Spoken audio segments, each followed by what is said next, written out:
I've been doing body work on my own cars since 1974. Sometimes I help friends with projects as well.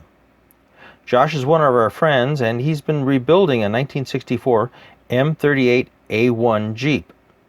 He has done most of the work on this project, but on occasion he has called me in to help with reforming and welding some of the sheet metal. The right front fender had some rust issues under the overlay panel. Now, this is a common problem because the overlay panel traps moisture under it and then it just rusts out, this and the fender panels underneath. To start this project, I used a drill and a spot weld cutter to remove the old panel. That is what those large holes are from. This took very little time and left me with holes to plug weld the new panels in place with. I had to repair the corner bracket because the spot welds on it had broke long ago, and removing the overlay panel didn't help. So I straightened it out and clamped it in place to plug weld through the sheet metal, then grind the excess weld off. This gave us a stable corner to put the new overlay panel onto.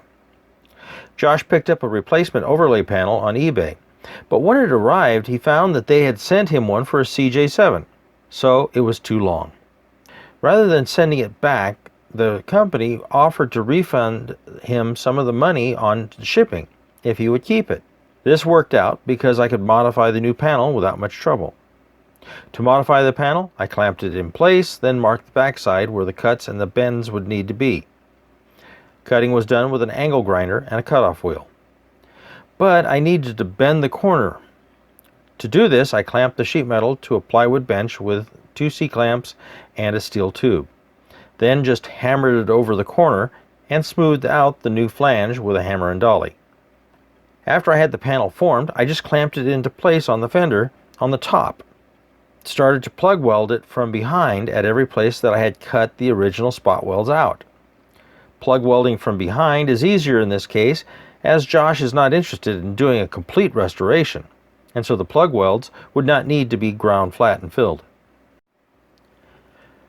Josh is simply looking to have a usable Jeep that has personality, so he was very happy to see the new panel ready to sand and paint. Thanks for watching our video. If you like what you see, press the like button below and subscribe. And also check out our other videos.